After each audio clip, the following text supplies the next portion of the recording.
question to start with, which Okay. is to tell me your name and to spell it. My name is Janet Lynn McCardle, and it's JANET-LYNN-MC, capital CARDELL. Great, and you should look at me. Okay. Don't worry about looking. Don't Okay. look at the camera. Alrighty. Okay.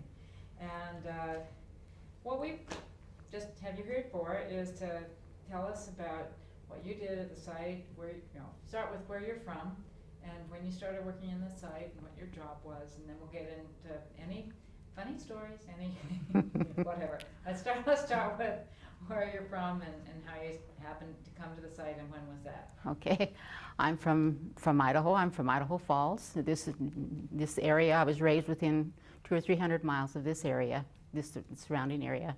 And I started at the site in September of 1961.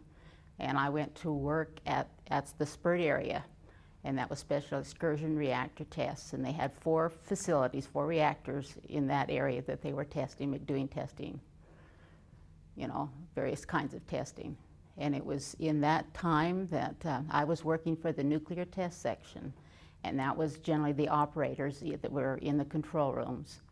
And at that period I met my husband when I was working at SPURT. And what were you doing for them? And at that, I was a secretary. I started just as a secretary to a large group of people, and we would prepare the memos and some of the reports, and there was forms, and and in those days when we were working on manual typewriters with multitudes of carbon copies. And then, so were you an accurate typist? You had to be. You had to try to be. It was difficult, but we didn't have all the technology that we have today, and so the work was a little more tedious. There wasn't the kind of copy machines that's available today to support, the technical, the stenographic work and that type of thing. But I worked with in an old kind of a large area with several other ladies there, and I worked at the SPURT facility until I was married. And then when my husband was employed there as well, at that time, then they didn't want husband and wife to be working in very close proximity. And so they transferred me in about 69, something like that. I was transferred to an area called TAN, Test Area North. And that is the area where they did build loft and test loft. And I, at that time, then started working for a manager, and that was when they were doing the conceptual designs for loft. And tell me about what you wore. Oh. What did you have to wear? Okay, well, and remember, no one can hear my question.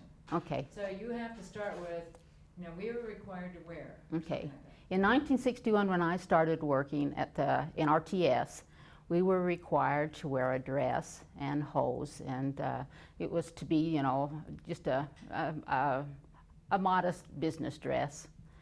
And there was no slacks or anything like that allowed. And of course, we were all commuting and riding on the bus. There was no one working in the Idaho Falls area, save just a very few higher level management kinds of personnel.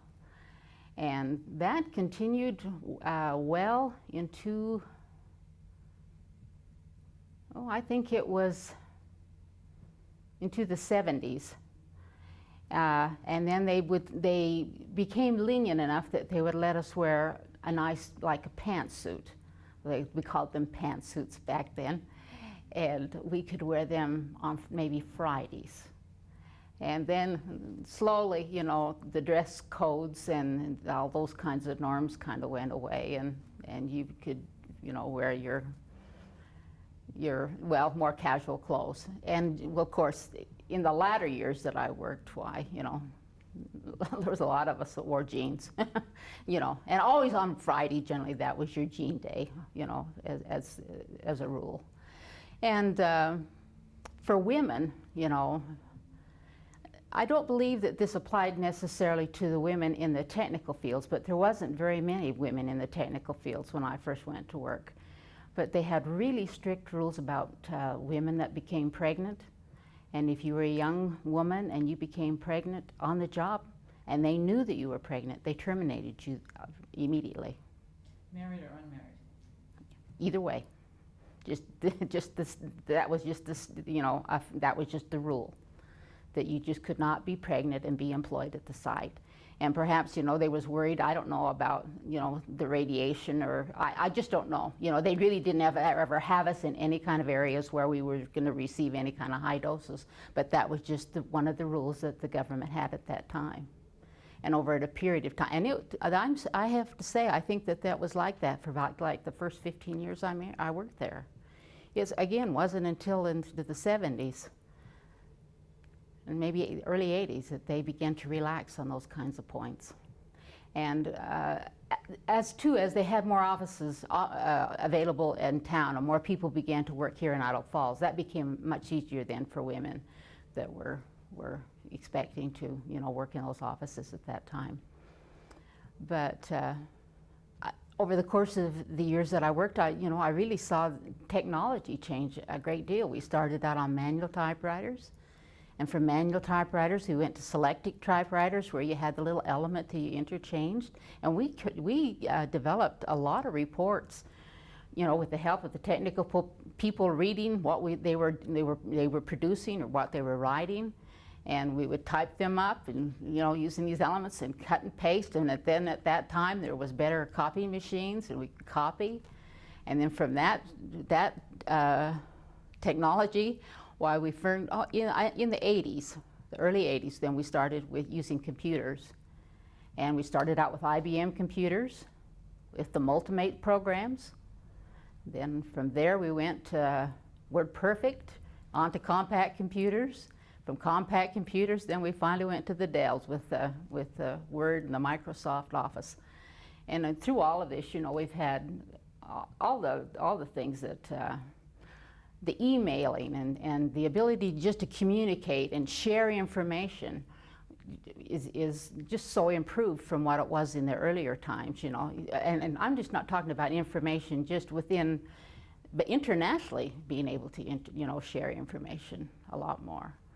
But the experience was really good, and I really have worked for some fine people, and even as a layperson, you really felt part of what was going on, and really committed, to trying to help and do your part and be there and, do the best work you could. Was it a hardship to ride that bus out? It was while I was younger. Yeah. Okay. The bus ride wasn't a great inconvenience when I was younger, but then everybody was riding the bus at that time. And then when they finally, in the 80s, opened the computer center, it was one of the office areas there where they was housing the larger computers that supported the site. They let some of us come into town, and once you got a taste of working in town, it was just so much easier on you. But over the course of the years, I have to say, there was a lot of organization changes, and so you would be in town sometimes. And I was in town for like 10 years, and then I had to go back out to the site. And I was out there at the site again for about 5 or 6 years. And working at the site wasn't bad, because the people were always great out there, and the office areas weren't bad. It was just the long days and the commute. And I was working out at the TAN area when they went to the 10-hour days. And I have to say that I was old enough then that toward the end after having done that 3 or 4 years, I quite seriously looked for a job where I was in town. Because, there was my husband's health, he was starting to have some health problems, and it was beginning to be difficult. In the winter months, it was difficult. You'd come off the bus, quite late at night, and if the weather was bad or it was blowing, and it was a hassle. And I had to drive, 5 or 6 miles then to get onto to come to the site where I would get onto the bus and commute then out to the desert. So yeah, but often it isn't a bad thing. There's a lot of people that really like the 10-hour days and then having their Fridays off, but it is a very, very long day. It's a 12-hour day. And, it's telling. And now the work schedule they have, where you work the 980s, where you can work every other Friday. That's way nice in town. That's very nice. That's a wonderful work schedule. What about, you say